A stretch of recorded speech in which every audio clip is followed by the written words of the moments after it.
It is Sunday, February 16th, and it's getting pretty late with Jake Landau. Welcome back, folks. Today we are snowed in the province of Ontario. An extreme cold snap. Mother Nature decided we've had enough global warming, and she wanted to shove us towards the other hellish extreme. Can hell be hot? Can hell be cold? Sometimes it's both. Today, we have a new guest.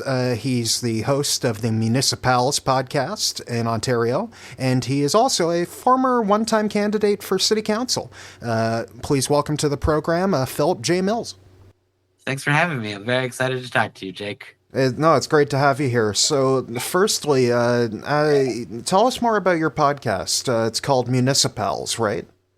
Absolutely. And I'm so glad you said it right. You could have called it the municipals and no. Well, the pun is half the part. Oh, God, you get it. Oh, my God. Because there are people who don't. They really do just read it straight. And no, the joy is lost when you don't quite have the name there right.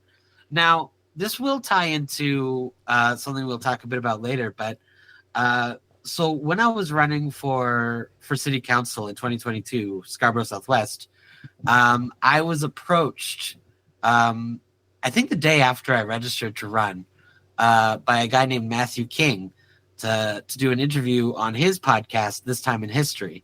And he had been reaching out to other municipal candidates during that time.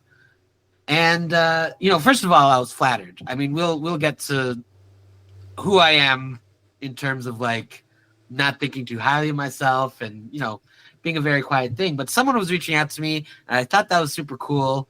I don't know how many council winners he got to interview during that time, except for I know he talked to Jamal Myers, which is very cool. So it was very nice to talk to him, just have someone listen to me, give my ideas of what politics are, and I'm worried I'm going to sound like a fucking idiot. And so then later, he decided to have, for the different wards, he would have a wards debate for anyone who, I'm going to put this very probably weirdly, for anyone who respected him enough to want to participate in these debates. Because his podcast, I mean, our current iteration of the podcast isn't like huge either, but like it was a very small podcast, and but don't undersell yourself. I think recently you had a city councilor, Jonathan Scott, not for Toronto, but a city councilor, Jonathan Scott. Yeah. No, we've had quite a few relatively high caliber guests. Like during the mayoral by-election, we had Josh Matlow, we had Anna Bylau, the runner-up to the whole thing. We had Anthony Fieri. And for disclosure to folks listening at home, I did help a little on Josh Matlow's campaign in a paid capacity, but I did not have anything to do with booking any media or appearances or podcasts or anything. So that is delightfully something I did not have a hand in, although I'm happy he appeared on your show. Like, delightfully in that I don't have a conflict of interest. No, I'm happy he went on your show. Like, you deserve it. You're a good interviewer, and now you're a good guest. Oh, I appreciate that. You don't know that yet. We've barely started. Well, you're off to a good start. I could throw things for a loop. We could really screw this over. Well, you've only said the F word once, and you are allowed to say shit. No, you're allowed to say it. Thank God. It's just if we say it too many times, iTunes flags this as explicit. So okay, right. you get like a couple good shots an episode. Make sure to use them for like emphasis and effect. It makes them. Okay. It makes if you swear too much, it loses punctuation, anyways. Fair enough. You know what? Good point. Good point. But I've taken you off track. Please. No. Fair enough. So I participated in my ward's debate, but the only people who showed up was me and my fellow candidate, Corey David. Now, Corey David is part of the Municipal Socialist Alliance. And it turns out, I think the main thing that keeps me from describing myself as like a socialist is simply I don't know enough. So while we're debating, That's the first time I've heard that answer for why I'm not a social. I've heard a lot of reasons. I mean, I'm semi-famously in a Liberal Party, a socialist, and people ask, how the hell are you a socialist and a member of the Liberal Party? But it appears Stephen Guilbeault has already blazed that path for me. So yeah, that's true. Yeah, I'm doing pretty fine. But yeah, it's tell us why. Explain that a little bit more for the audience. I think both capitalists and socialists might be interested to hear your reasoning there. Well, my main thought is my politics are very clearly anti-capitalist, and like it sounds so simplified if I say that, a lot of our problems are caused by the need for everything to infinitely grow at the expense of people, labor, and so. When I say that's a good point, and we do have a word for when something in the human body keeps growing and growing, even what is it cancer? Yeah, it's called cancer. It's like uncontrollable growth is bad, and things can't grow forever. And that's a big part of my politics. So it's if someone's like, mind you, we still are growing now. We haven't hit the wall yet. No, I know, but it is always at the expense of labor. It's always at the expense of the people at the bottom. And so frankly, I probably am a socialist. Like, let's be real. You're a socialist with extra steps. Yeah. Because if you're saying you're not a capitalist or socialist, there's a third option, and both capitalists and socialists teamed up to kill them during World War II for pretty good reason. Oh, okay, yeah. All right, fair enough. It would be very funny if I had my brother here, because it's like he's not very politically involved, but when we talk about politics, it's like very jokingly, he's very clearly like wants to be authoritarian. Like for small stupid things, like he hates the smell of cigarette smoke, so he's like, well, I would outlaw cigarettes. Like I believe in democracy and liberty, but if I was an authoritarian dictator, I'd aspire to be like Babar the elephant. He seems benevolent. He seems caring and considerate to the people he oppresses. Pay no attention to the fact that a Belgian dude wrote him as a colonial analogy. Just he's an elephant having fun, and the rhinos who oppose his kingdom are evil. And don't look into the racial analogy any deeper than that, man. Well, I mean, we can't. We can't. If we look any deeper, we will be very depressed. We can't do that to ourselves, Jake. We got to be cool. Isn't it fun when you grow up and you see all this stuff from your childhood and you're like, oh, it turns out that was a little bit fucked up. Oh yeah, absolutely. It's almost a nice surprise when something like isn't like messed up. When you grow up, you're like, oh, that aged well, like a fine wine. Is there an example of that even I could think of that just like David Lynch? True enough, very true. David Lynch aged like a fine wine, and I missed him the first week of this podcast, and I still miss him. And I know I told folks to go watch Mulholland Drive, so now I'm going to go tell you to go watch a different David Lynch movie. Consider Twin Peaks Firewalk with me, although you should probably watch the show before you watch the movie that comes after the show. Back to the discussion. So, yeah, tell us a bit more about your council run. How did that end up going for you? Okay. Now, how I even thought to start running. Every single one of my political ambitions started as a joke. As me just like, haha, could you imagine? What if? Wouldn't that be cute? And then you wake up one day and you're like, oh shit, oh fuck, oh shit, oh fuck. Well, in this particular instance, it was the 2022 provincial election. Holy shit, full circle moment here. And it was just, when you see how the Ford government had done things in the previous 4 years, and this is Jake, I know you've described yourself as very partisan liberal, which I think is very cool. I think we gotta be honest when when Oh our yeah, partisan I'm very much a liberal partisan, but also I don't know that anyone goes after the Liberal Party in their columns quite as viciously as I do.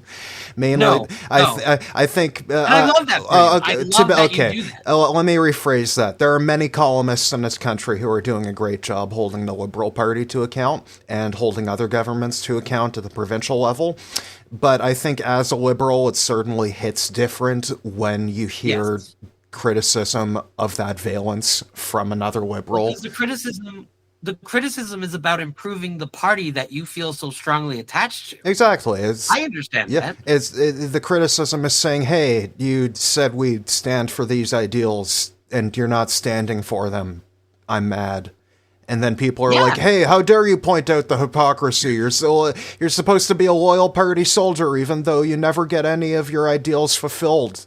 Like, what are you, Pierre Poilievre supporter? Yeah, God. no, it's like at a certain point you do have, like, I understand the merits of the big tent and of compromise within the Liberal Party to win elections and then be able to affect any change at all, as opposed to being principled losers.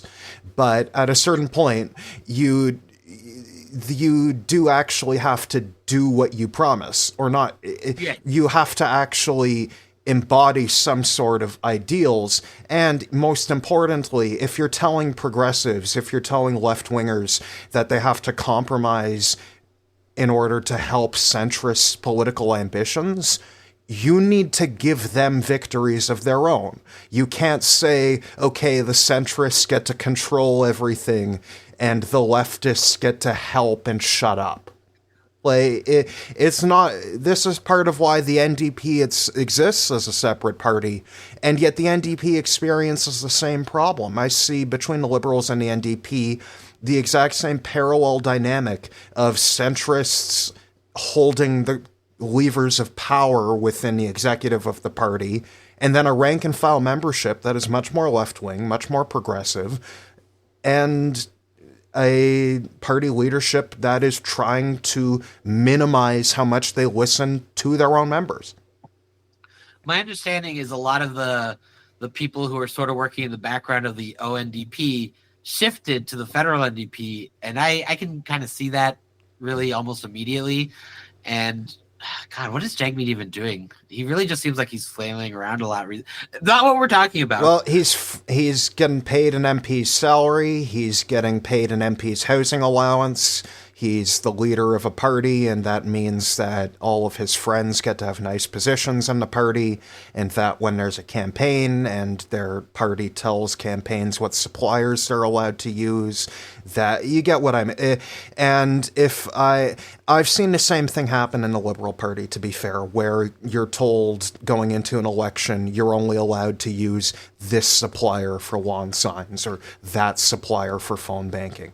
And we know exactly why. Somebody is benefiting from that.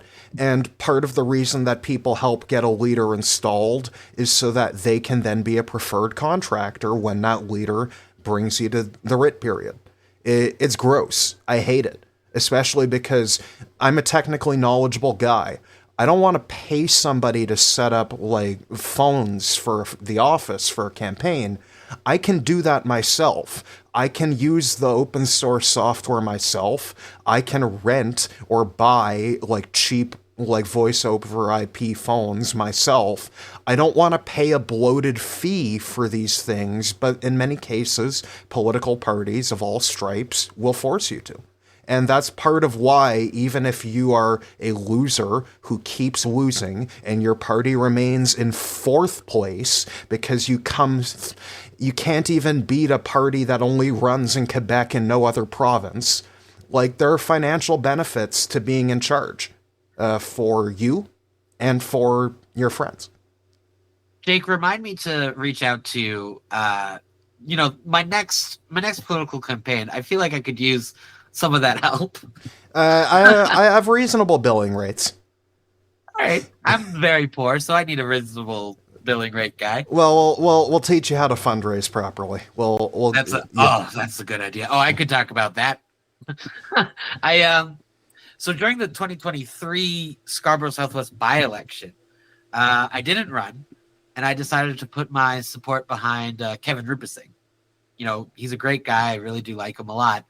And I just actually, and this will tie into my own municipal run as well, where I so this was a provincial by-election. It wasn't. No. This was I thought you did run in the municipal by-election. I ran in the municipal election in 22. Oh, then the seat vacated. Yeah, and then Gary Crawford was he ran for the Scarborough. Thank you for explaining to audience members confused at home, because I was confused a little too. Oh, my bad. Gary Crawford, he was running for one of the Scarborough seats for, that was another, there were so many by-elections last year. Holy shit. Sorry. Oh my God. I'll be careful. My words are. Shit is fine. Oh, shit is fine. Okay. Yeah. We like shit. Yeah. Yeah, shit's good. Now, he didn't have to resign. He could have stayed as councillor and continued to run the same way that Josh Matlow and Brad Bradford were doing when they ran for mayor. But he wouldn't, if he lost that election, if he won that election, he would move to being the MPP without getting the severance from city council. So he resigned from city council like 3 days before the election took place, and he lost because he's a loser. And because voters didn't particularly respect that kind of grift, I'm assuming. I hope so. I hope that's the case, because we really need the constituents in this country to be more insulted when our politicians take us for granted and treat us like we're morons. Yeah, voters are the boss. Like, yeah, when you're an elected official, like, you have to re-interview for your job every 4 years. In minority governments, sometimes sooner. Like, you live and die based on public opinion. Well, politically, you live and die based on public opinion. Not literally live and die. Hopefully. To the wall. To the Getting wall. Stoned. Yeah, that's what the Liberal Party does every time one of our leaders fails in an election. It's like, sorry, we tried, and we really liked you too. No, you've done so well for us, but you gotta go to the wall now. But what have you done for us lately? So, when I was running in 22, I'm gonna make this confusing. I did set up a fundraising link, and you have to set up the bank account for that. And my whole mindset, and again, I understand the folly of my ways right now, so don't worry about that, was the kind of people I wanted to advocate for were people who didn't have a lot of money, who couldn't really participate in donating to political campaigns. So I put it as a link in my Twitter bio. I advertised it once, and I left it alone. Now, of course, I got a grand total of a single $25 donation from my wife. So I nailed it. I did I will say, the amount of votes I got versus the amount of money I spent on my campaign, I had an insane vote efficiency. Oh, yeah. When you look at it from that perspective, just don't worry about how many votes total. And you know what? I am kind of jumping a bit to the end here, but I got 360 votes, around 360 votes, and I'm very proud of that. That's way more people than I really thought I could have reached and affected at that time. I understand that sentiment. I'm not sure if you're aware, but back in 2018, when I was 18 years old, I ran for the TDSB for the school board as a trustee candidate in Eglinton Lawrence. Unfortunately, when Doug Ford merged the city council boundaries, the Trustee Act provincially says you can only have 22 trustees total, and there are 25 city council wards, and you can't divide a city council ward in half to make up a trustee ward. So what happened is, and the TDSB was like, can you please just amend the act so we can have 3 more trustees? And out of spite, to be a dipshit motherfucker, Doug Ford said no. So now there are now three wards in the school board that represent 200,000 people instead of 100,000. But it's still the same part-time like trustee who's paid like pennies on the dollar. And isn't it like 16,000 a year? Like it's not. Yeah, it's really not a job. It's something around that dollar range. But it's not a full. You can't live on it. But I think that managing the education that our children get should be a full-time job. If we're going to have this as an elected position, it should be a full-time job. And if we're going to get rid of an elected school board and just have the superintendent, being the superintendent is also already a full-time job. Yeah. Yeah. I mean...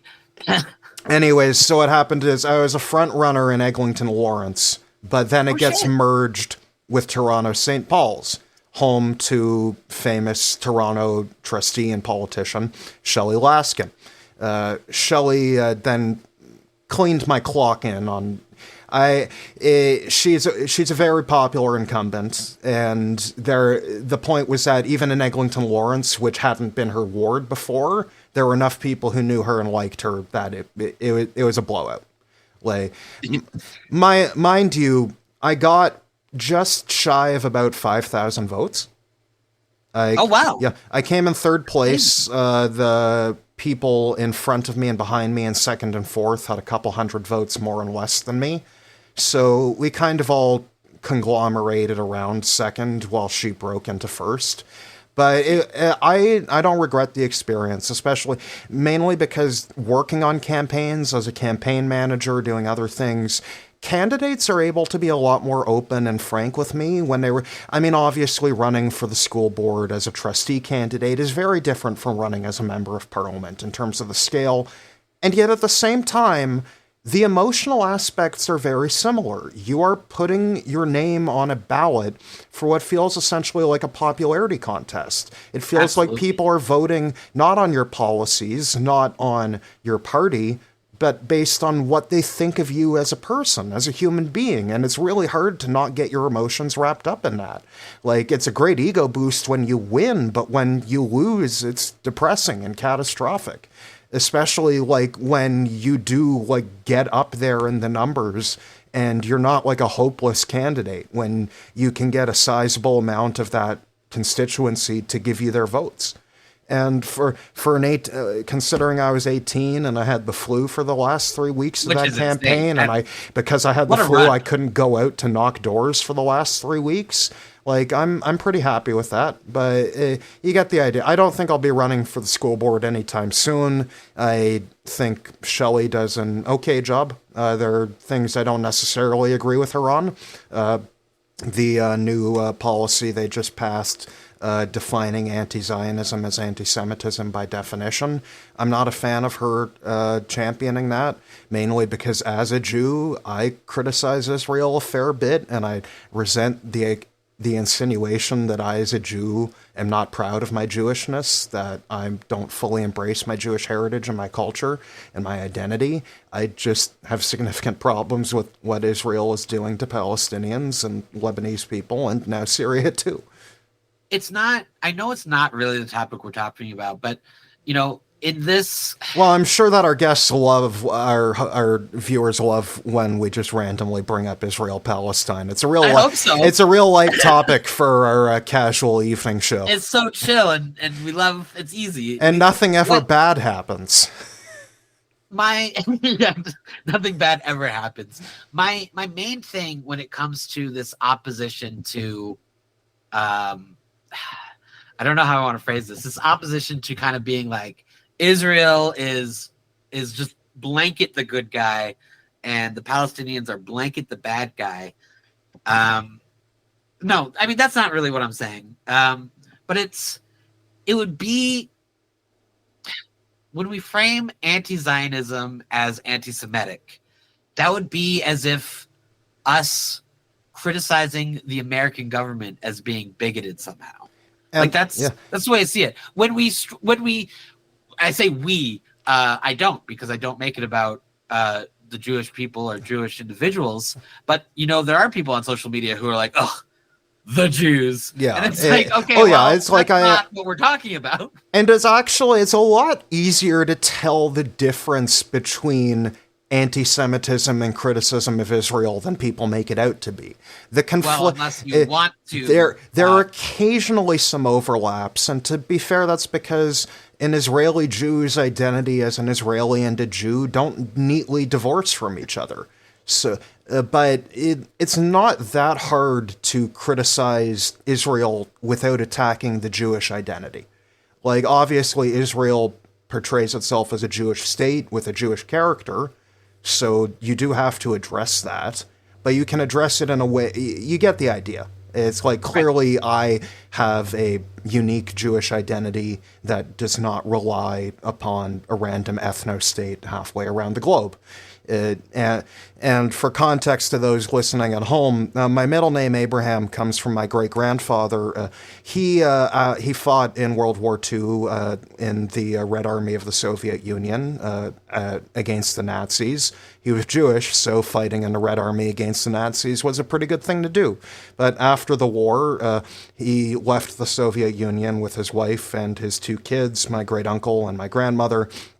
And they left. Well, they weren't. The Soviet Union allowed them to leave. Not allowed them to leave. Like, it was.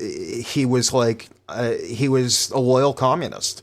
So he was like, I'm going to promote communism over a mandatory Palestine.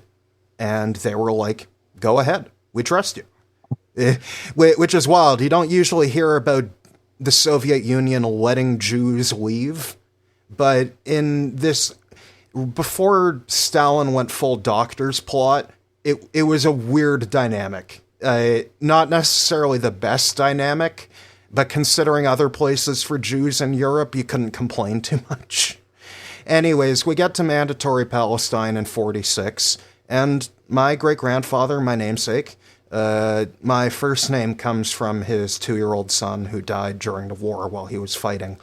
So he got there and he realized that the home that they put him up in was violently stolen from Palestinians. And he realized this because he saw the blood on the walls. Holy shit. Yeah. And he was like, okay, I have made a terrible mistake. He was an ardent supporter of binationalism. He did not want ethnic partition. He wanted a single worker state where there was equality regardless of your ethnic background.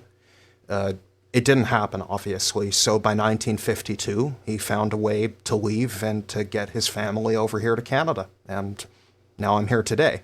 But by every definition of the word, he was anti-Zionist. Like, he was opposed to the very idea of an ethnic state, because he thought states should not be defined based on ethnic character. And I really don't know how you can call a Jew who went around World War II killing Nazis an anti-Semite or self-hating Jew. I'm sure people will do it anyways, but you get the idea. It's I'm resentful of this kind of criticism, but I mean, yeah, I've seen you get it online, like, just, and I don't know. The hard thing about it's. I was about to say, the hard thing about this conflict is my feelings. No. Truly, the most difficult part is how white people feel. My favorite. It's, very clearly, as I'm expressing to you, I do have an opinion on this whole conflict, but I do feel guilty stepping my toes in. So you'll notice, I don't know if it's even like conscious to you or whatever, but I feel like I don't commentate on it very often.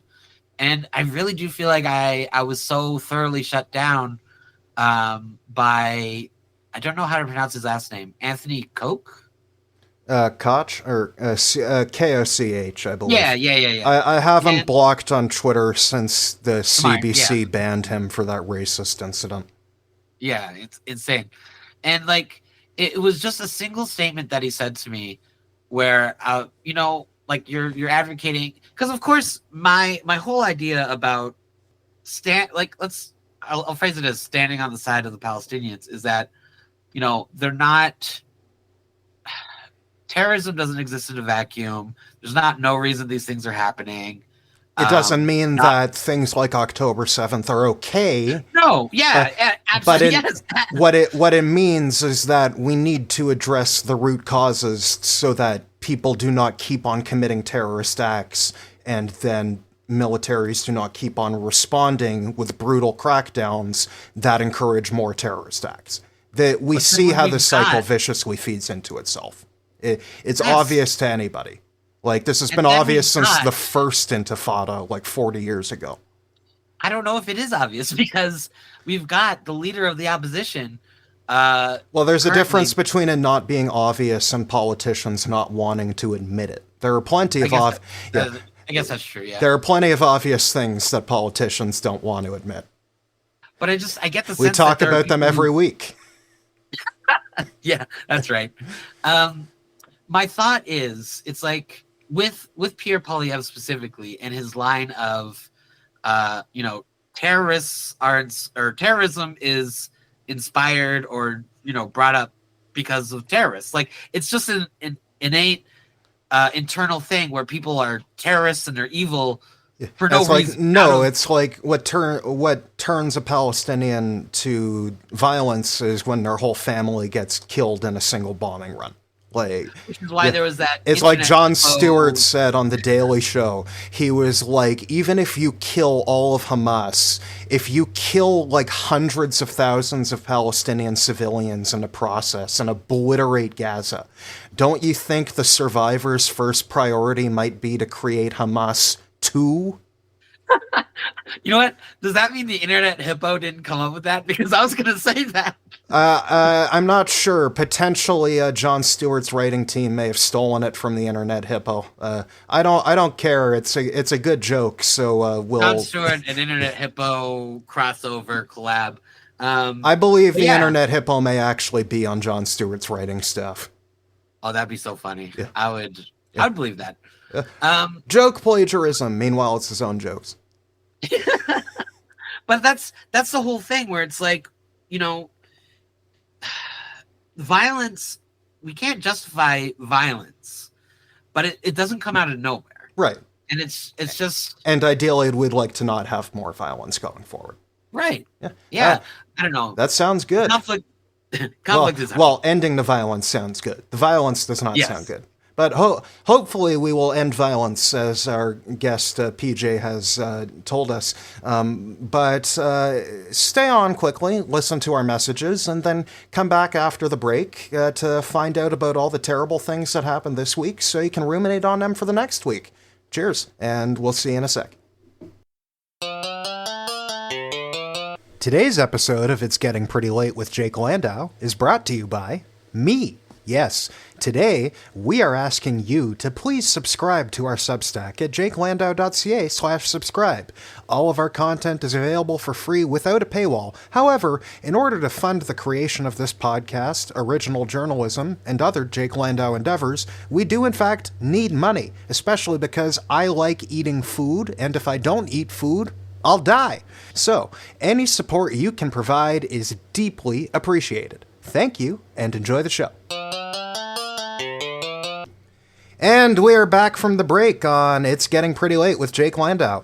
We're back with our host, Philip Mills, also PJ for short, if you want to feel casual. That's what I like to call him.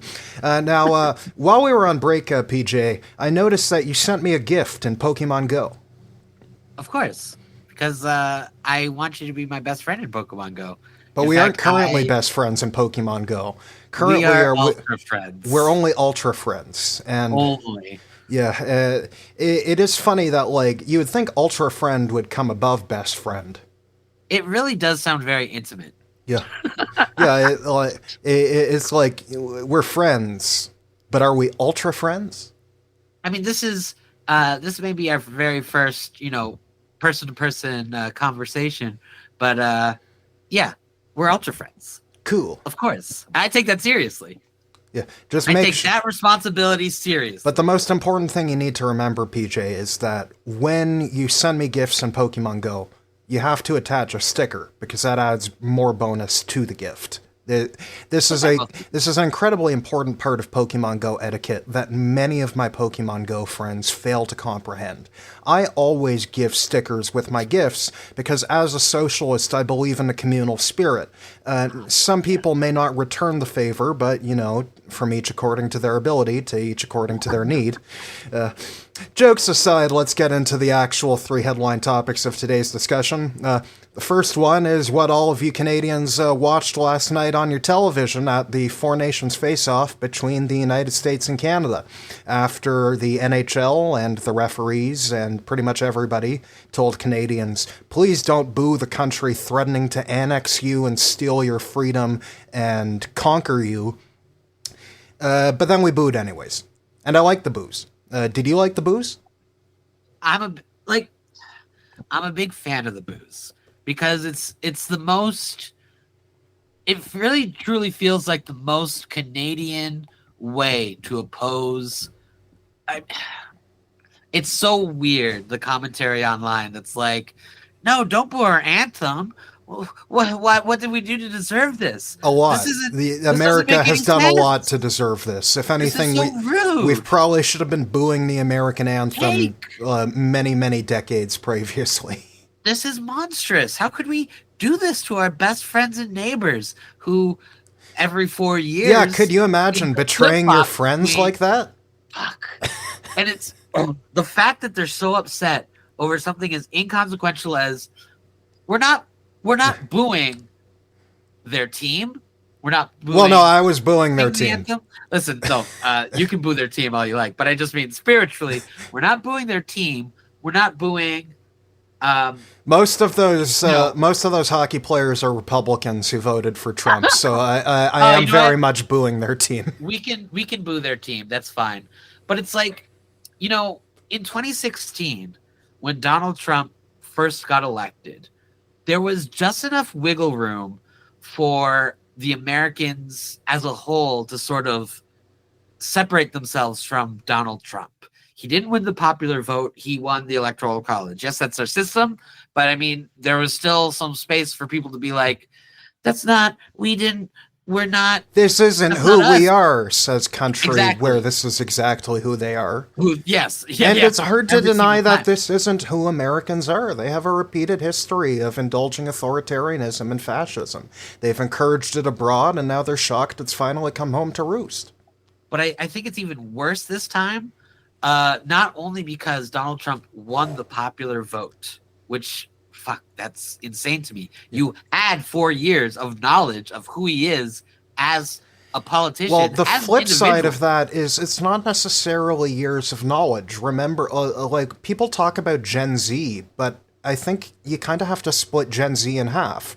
There's the half that grew up with, before Trump became president, and then there's the part that grew up after Trump and then under Biden, where Biden was kind of where most of the bad shit in their life happened. Yeah. No, and that's fair. Does that mean that the Democrats were the cause of all the evil in the world? No. But it means, you do have to acknowledge, that there was a basic cultural shift based on who the income... people like to feel like they're part of counterculture to an extent, but they also like to feel like they're part of the culture. But the counterculture in many instances in the culture being... you get what I mean. It's once you are no longer the incumbent, once you are challenging the incumbent, you seem cooler and the standards for you are lower. I don't know if I like that very much, but I digress. No. Speaking of the Democrats, and this is a part of my whole issue that makes 2024 the re-election worse, the Democrats what are they doing? It's not just simply that they can't oppose what the Republicans are doing, but in this specific context, there's no effort to. And this specific context of Canada, the constant threats of Canada, annexing Canada, and either they refuse to acknowledge it, or they call it a distraction, or in the most egregious cases, the former Democratic governor of Colorado said he would welcome Canada, but we have to put in Puerto Rico and DC first. And I'm like, how about you let American citizens vote without annexing my home? That's it's so insane to me. And even the very smallest issue I have with this entire situation, why would we be only one state? Why the fuck would they make us one state? That's it? Well, because each state gets 2 senators. We have a lot of Congress people, which in itself would shift the Electoral College irrevocably left. But here's the thing. Do you really think that Donald Trump would let us be a state? Do you think he would let us vote? Do you think he's going to let Americans continue to vote? It's one of those things where it's like, you know, you don't want to talk in those terms because it sounds alarmist and it sounds like it's beyond the pale. But the alarm is already going off. Like this is the alarm is going off. This is a 5-alarm fire, and he's just like, well, Department of Education's gone. Doge is here to find corruption, i.e., federal programs that we politically disagree with. Like it's like the relationship is changing.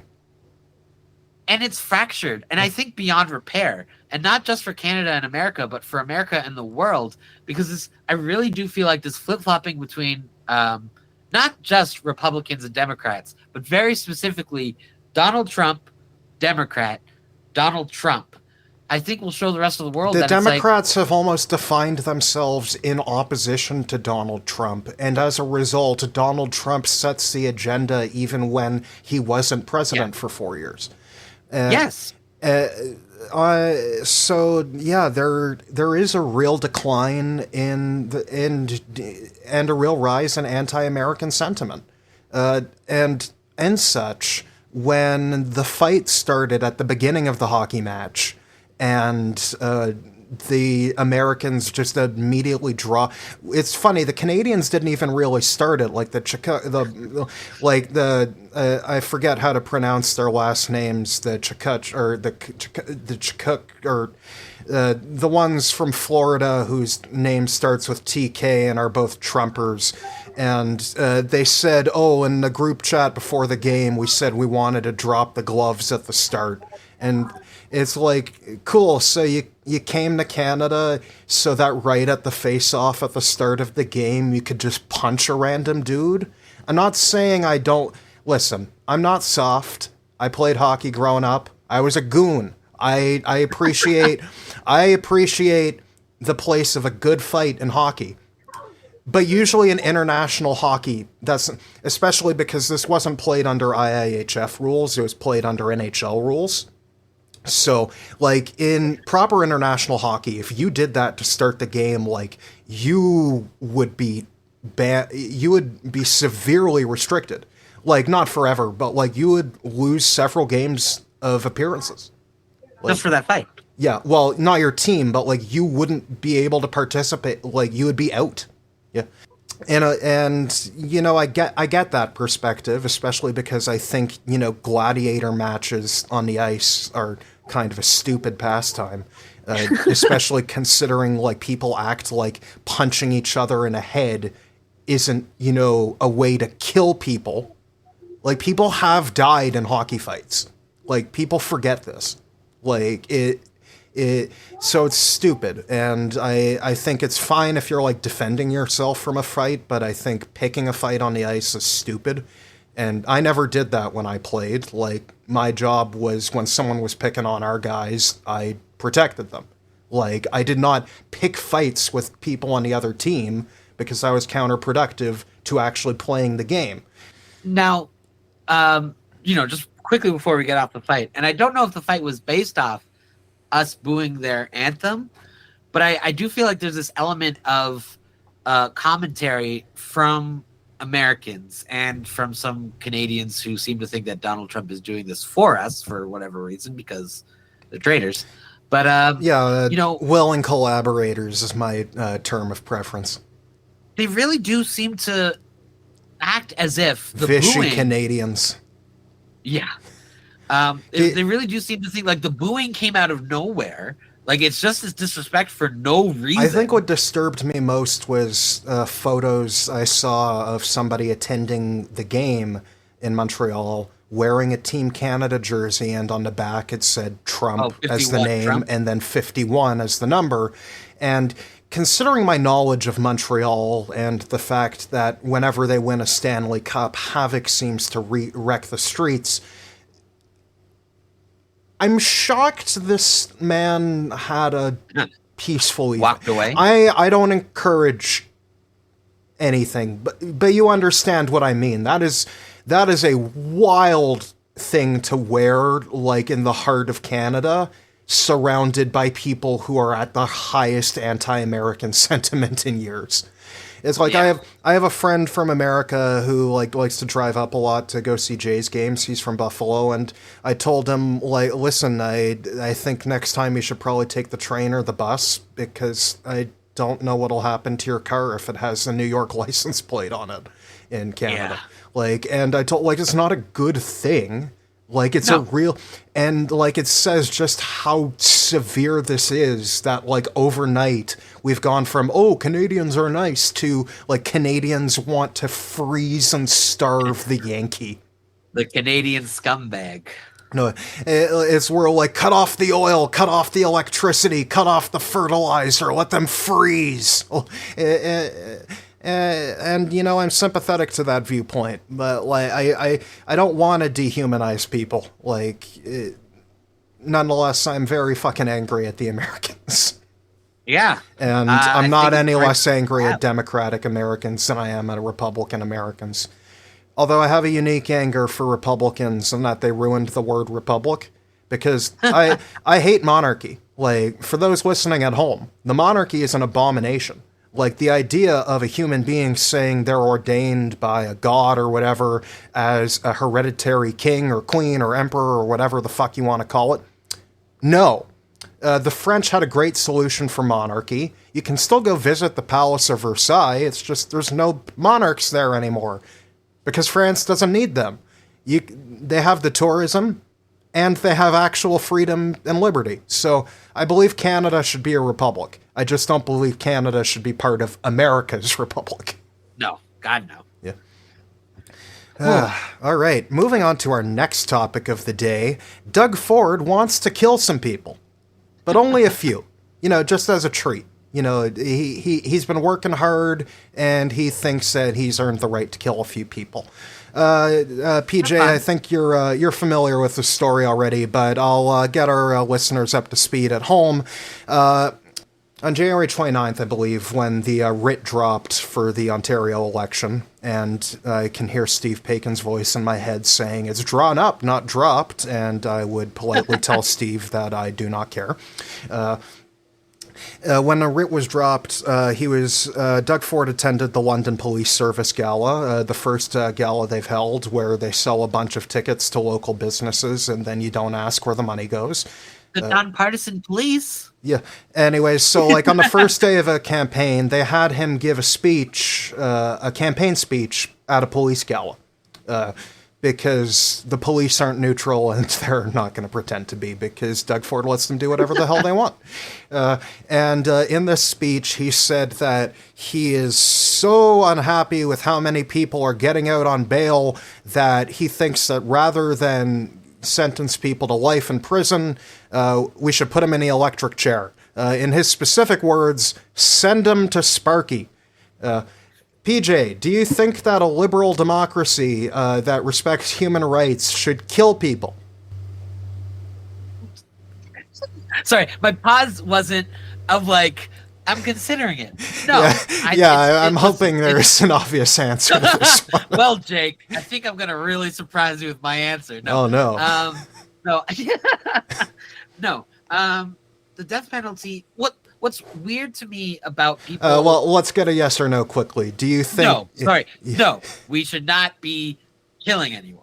Congratulations. You have won this week's No Prize. It's a no prize because there's no prize for pointing out the obvious, but you get smug self-satisfaction, and that's almost as good.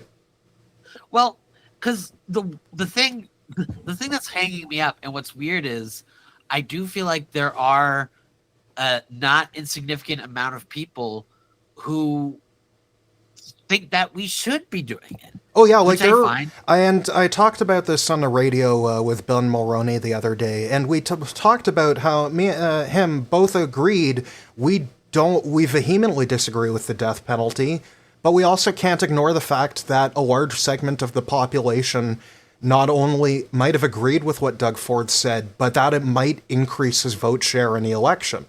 And I made the point that, yeah, this can be true, and at the same time as respecting it's true, it can also be a thing we need to fix and change. Right. Yeah. I do see this as very similar, not in the same way, but to Doug Ford when he liberalized alcohol sales in, convenience stores and all that. And it's hard. The thing is, people want that. People aren't really. I fully supported him in doing that, and I repeatedly said to the Liberals, my party, shut up, stop talking about this. Reminding people he gave them beer in convenience stores will make them like him more. You know why? Yeah. Because I can now get beer at my convenience store across the street from my condo, rather than having to take the subway to the LCBO or to the beer store. And, I don't know, it really is sick, how protective people felt of the beer store monopoly, which was not even Canadian brewers. My big issue was ultimately, and also they have Buck-A-Beer. The place, the convenience store across from my house, they have $30 for 30 cans of Coors Light or Bud Light. Oh, I was going to ask if they were the no-name beers, because I do love that. Yeah. Yellow. They'll have the sales tax, so it's not true Buck-A-Beer, but considering inflation since when he promised Buck-A-Beer, I'm not going to complain. And it's also, it's not like a normal, tall boy size beer can. It's a 355 milliliter, the same. But you get, but those 30 packs of beer, the stuff they put in a 2-4, but this is 6 more than a 2-4. But you get the idea. Thing that I keep bringing up. Sorry, I apologize. The thing that I keep bringing up as my oppositional issue to it, and it's my big problem with, I know pointing out political hypocrisy does nothing. It doesn't hurt anyone's chances. It never does. And I laugh when people are like, "Oh, he's a hypocrite." Hypocrisy is usually the least of the evils that someone is doing. I remember before he died, Norm Macdonald went on Comedians in Cars Getting Coffee with Jerry Seinfeld. What? No, it wasn't a Canadian version. He just went on the show, Jerry's show, because he was popular. Yeah, this is a time when Canadians were popular across the globe, and people wanted to talk to us. But they're talking about the Bill Cosby stuff, because it was recent at the time, the allegations of sexual assault against Bill Cosby, and then they're talking about how Patton Oswalt said the worst part was the hypocrisy. And then Norm says, well, no, I would think the worst part was the raping. And he says, in my experience, most rapists are hypocrites. They don't usually go around saying, oh, it's not politically correct, but I just love raping people. And then people don't respond, oh, well, at least he's not a hypocrite. That would be the worst part. When someone's accused of sexual assault or anything or untoward, the idea that they're a hypocrite is the least of my concerns. Yes. But so I'm going to point it out anyways. Well, please do. And it's the whole idea of, and even from the jump, from their very first campaign to be the governing party in Ontario, it was how high the Liberals, brought the debt to. Highest sub-sovereign debt in the world, I heard, before then. And So the whole thing about this deal, it's also easy for me to hand wave this because I don't drink, not as like any kind of position. It just I don't hang out with enough people. It just doesn't happen. but it's like you'll live longer. There's nothing to be ashamed about that. I substituted for other terrible habits. So let's not celebrate yet. But it's just the idea that they're supposed to be the economic smart guys. They're supposed to be the guys who are like, we're going to get our finances on track. Well, who told you that the conservatives were supposed to be smart at the economy? Conservatives? Well, there you go. You know what? The funny thing is that is the single easiest way I've seen that presented as like, oh. Why am I listening to that? It really does tell you just how bad political messaging is in progressive parties that we can't like on a quick snap point out the obvious about someone's intentions and actions. I don't know why these people supposedly more able than I am are having difficulty. Well, and at the same time, it's like, this contract, my understanding, I could be wrong. My understanding is the contract with the beer store was going to be up in like a year and a bit from the time he forced it early. Like, there's all the stuff about it's like he paid a penalty and saying that their volume would make up for the money. It didn't end up doing that, but to be honest, I don't really care. I was willing to spend the money early to spite the beer store, but okay. I admit that's a unique political perspective that doesn't really fit with any of the major parties. And my political hypocrisy here is that I've got a very 2015 Justin Trudeau economic plan, which is middle class and those working hard to join it. Oh no, God no, fuck that, no. Wait, you don't think people should be allowed to join a middle class? Damn, Jake. Yeah, I wouldn't have had you on my show if I knew you were like this, man. Oh no! We kid, folks. The specific line I wanted to highlight was the whole, he doesn't think about economic policy. That's where me and JT, where we align on our politics. Yeah. So it is a bit rich for me to be. Yeah, liberals didn't exactly help ourselves on that front much. No. Yeah. But and it's funny because it's not hard to have a good key message on like basic policy. We just didn't. Don't. Yeah. He was like, remember who my dad was? Well, listen, before I got very politically involved and I would say before I shed my anti-capitalist, or I guess shed my capitalist persona, you know what I mean. I think I fell for the Sunny Ways campaign of 2015. Oh, I did too. It's like I grew into my political consciousness with Jack Layton in 2011. Like I always tell people, you did better than me. Yeah, I tell people that if Jack Layton hadn't died, I probably would have ended up in the NDP instead of as a liberal. But that sounds so nice. Yeah. I know that there are a bunch of NDPers listening at home who are like screaming and punching the air right now, knowing like fuck, we could have had him the whole time. We should have had Jake. And really, I mean, good get. Yeah.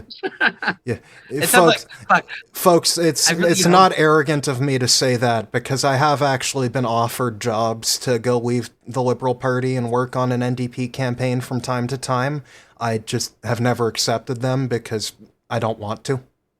I love that you give these little tidbits that I would love to just be like, I have a dedicated Jake Landau tidbit reservoir, so all of my listeners can find out more of my interesting lore, but I hide it towards the back half of the episodes so that they have to listen to every week. That's smart. Yeah. You're good at this. It also means that conservative opposition researchers who are worried if I'll ever run for office again have to listen to my entire episode, and that means they have to listen to my ads too. So, no matter which side you're on, I'm always coming out on top. So anyways, Doug Ford threatening to murder people sucks. Indeed. And seeing current polling numbers in Ontario, do you have any hope for our future as a progressive? The weird thing is, it's like I don't even know who I want to root for in this election. Where it's, Bonnie Crombie has surprised me sometimes. Where it's like, I know you've seen my tweet earlier today where I talk about the fact that she brought up the idea that the Liberals should be running as a center-right party, which I think is disgusting. But like, and then when she said what we spent too much on, she said, "Oh, the pharmacare program for people under 25," and I'm like, "Oh, the one that pays for my antidepressants." Thanks, bro. The one that like made Kathleen Wynne not seem like a monster. Like I don't. It's like a lot of people. What kind of psychopath thinks, "Oh, we lost the election because we gave free medicine to sick children"? Like that's unhinged. Absolutely. Yeah. Holy shit.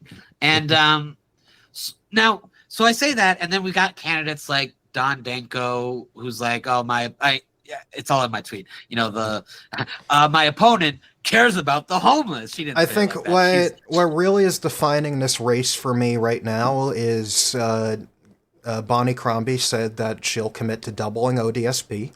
Which is a very good thing because it's a great thing. Right now, ODSP does not pay enough to live, and if you double it, it can pay enough to live. And if you are on ODSP, you are disabled. You cannot work. Yeah. So I am generally of the opinion that we should not leave disabled people to die. I'm autistic, but I work for a living. I make good money. So it's like just because this doesn't affect me, doesn't mean I don't care about it affecting other people. And I do think like this is a basic litmus test of morality, which is why it really concerned me when that individual Liberal candidate today in Sudbury said, "Oh, I don't agree with her and we're going to try and roll that policy back." Jesus Christ. And it's like, why? Listen, I believe that there should be differences of opinion in the Liberal Party, sure, but that's a pretty big tent campaign promise. You cannot. And I guess my final question before we move on to our next topic, do you think that's going to play well for Bonnie at the debate tomorrow? Do you think Merritt will pounce on it? And that's a frustrating aspect too. Because of course, not doubling ODSP is Doug Ford's policy. And the commentators in Ontario, a lot of them, I want to say naively, have this idea that if only the Liberals, the Ontario Liberals and the Ontario NDP could just get together and, be one conglomerate party and they would win and everything would be fine. But it ignores the fact that people in those parties have very different politics. Not entirely, and there's a lot of overlap. But I think you're correct that they have different politics. I don't think it's a left-right politics. I think the Liberals have very urban politics and the NDP have very rural politics. The Liberals have very white-collar politics and the NDP have very blue-collar politics. And yes, of course, there are people in an NDP riding in downtown Toronto might be a bit more bougie, but when you're talking about NDP ridings in London or in Northern Ontario, it's a very, very blue collar dynamic. And that really is, it's the bread and butter. It's the redoubt which has allowed the NDP in Ontario to hold on to that solid core of 20-ish seats from in 2018 and 2022. So I do see a political divide which could be harmed by a merger, but at a certain point, politically, Bonnie and Merritt seem extremely similar to me. Yes. And the offerings being put on display, I just don't know why they're splitting the vote in two when I'm a Liberal. I'd like my party to keep existing. I'm not opposed to a limited cooperation measure. Like in Australia, the Liberal Party and the National Party are two right-wing parties. One is popular in urban areas, one is popular in rural areas. So they have an agreement. They run in certain areas based on which person appeals better to that demographic. And then when they get to government, they govern. And it's why they're able to beat Labour so much. They don't want to merge because they have identities of their own, and those identities have a good reason to keep existing. But it's like, it really does. I guess before we do move on to our next topic, I guess what it really is with the Ontario NDP and the Ontario Liberals, I think they would both rather Doug Ford win than admit that they have even a few things in common. Which is so frustrating. To use one of our limited F-bombs for the episode, it is indeed fucked up. All right. Oh, sorry. Add your final thoughts before I take us all on our... My end thought is really, it's just, it feels like, even I want to say partisans of both like the Ontario Liberals and Ontario NDP, the ones who aren't running for office are like, you guys need to focus your efforts on attacking Doug Ford.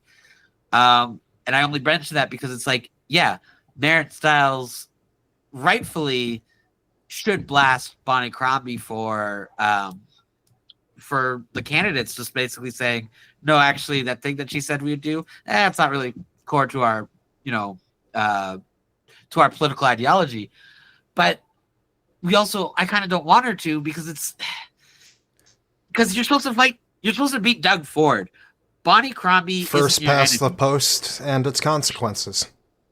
It's a beautiful system. Perfect. No need to change it. All right, moving on to our final topic of today, as I've promised a couple times to you now, and I know we're running a bit long for today's episode, so we will get you on your way soon, patient and loyal listeners. As you know, for our third topic of every episode, we like to focus on an underreported story, something that did get attention from journalists, but got buried under the weight of the bigger stories. When we're talking about things like annexation and the Ontario general election, we start to lose sight of the smaller things that happen across Canada that are just as important. And one of those stories is from Winnipeg, Manitoba.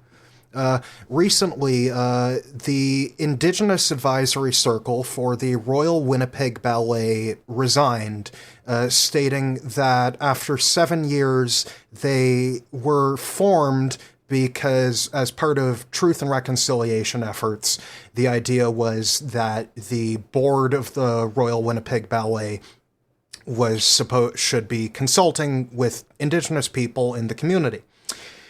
So they formed a group of Indigenous advisors, and then after they formed them, they never listened to them.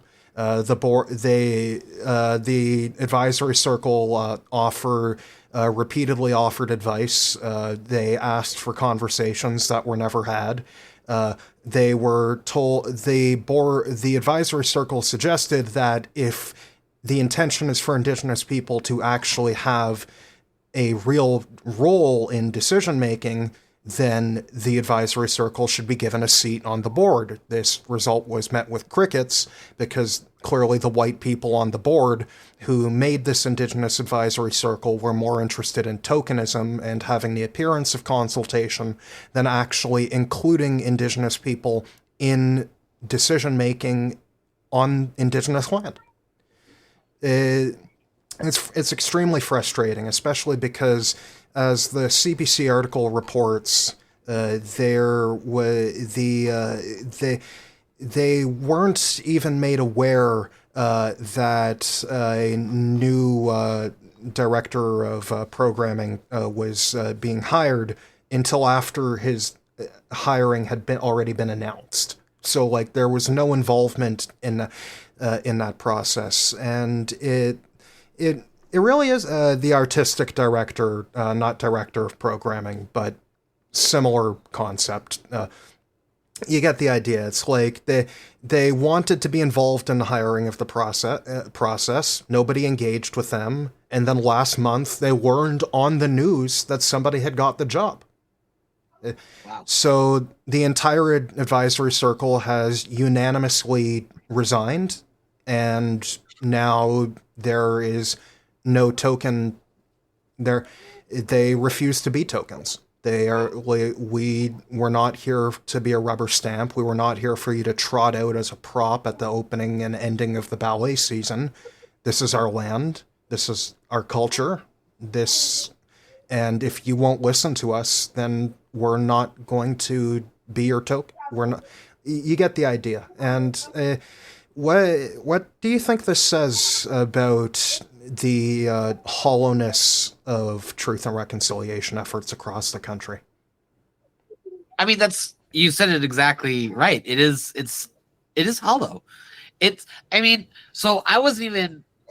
I mean, yes, this is very clearly an anti-Indigenous story because, well, the story itself isn't anti-Indigenous, but the actions of the board are, Yeah.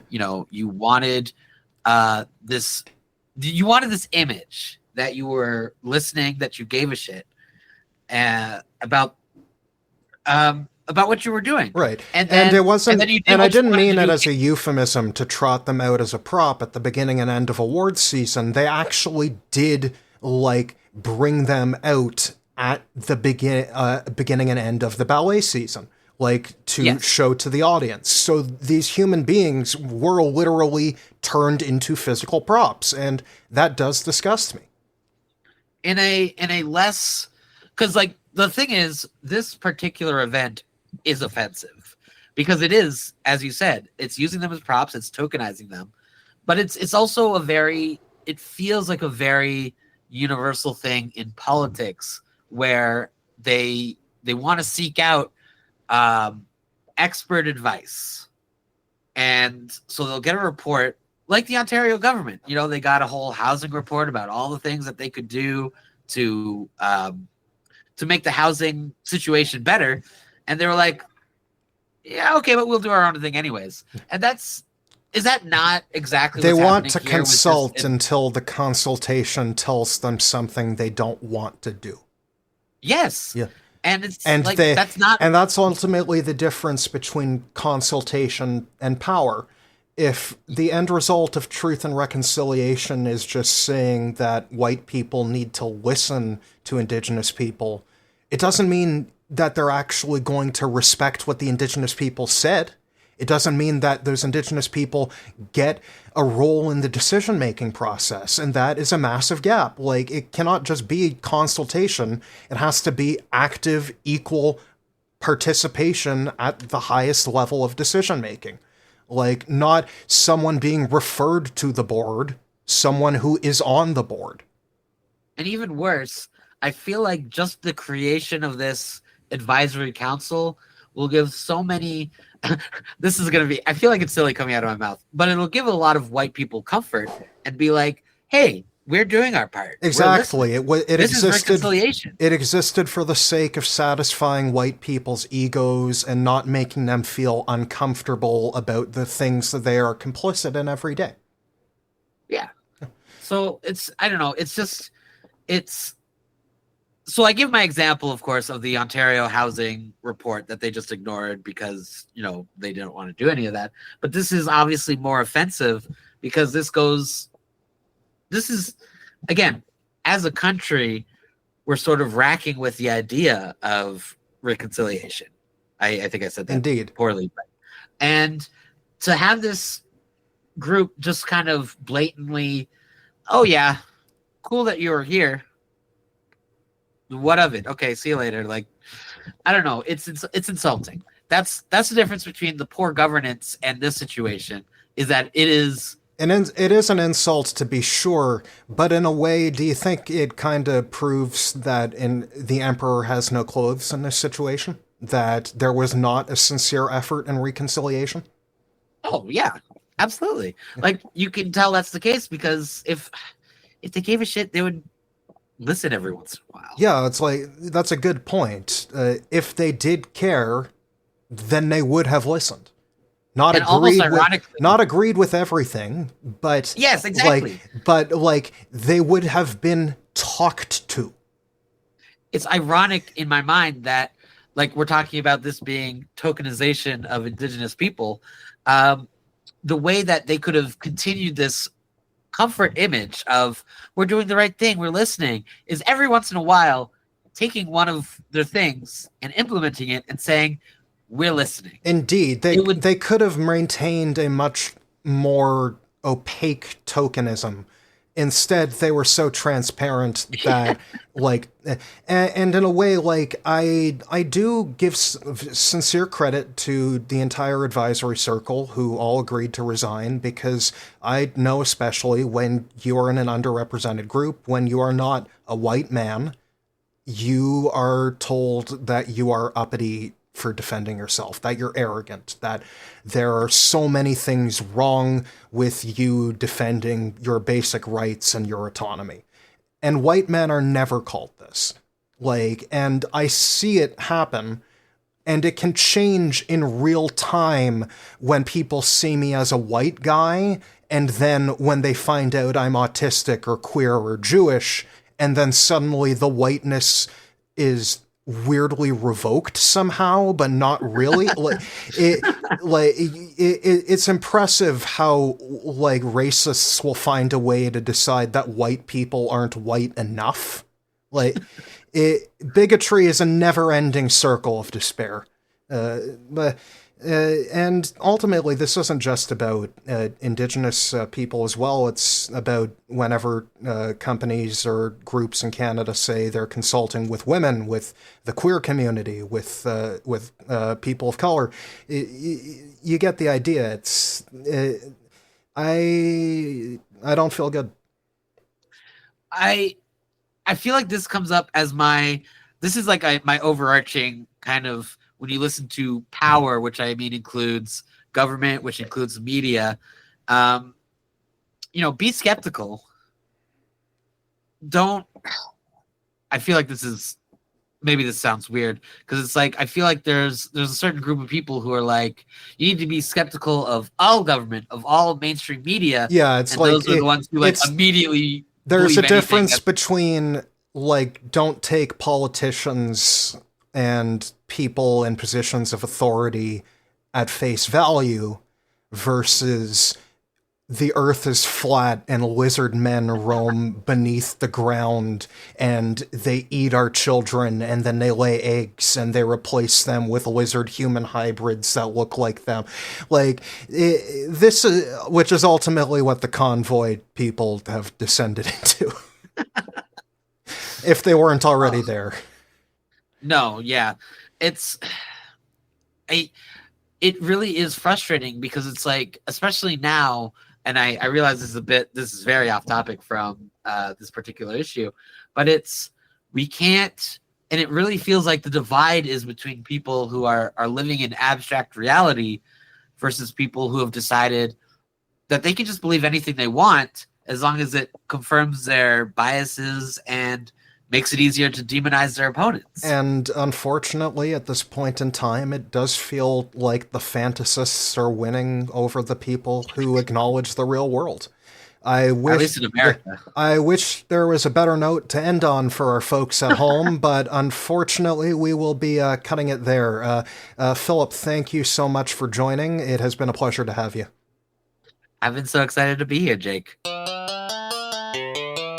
And that will do it for today's episode, folks. Thank you so much for listening. We hope we'll see you next week with our next guest, our next 3 headline topics, and a whole lot of fun rumination about how horrible our world has gotten.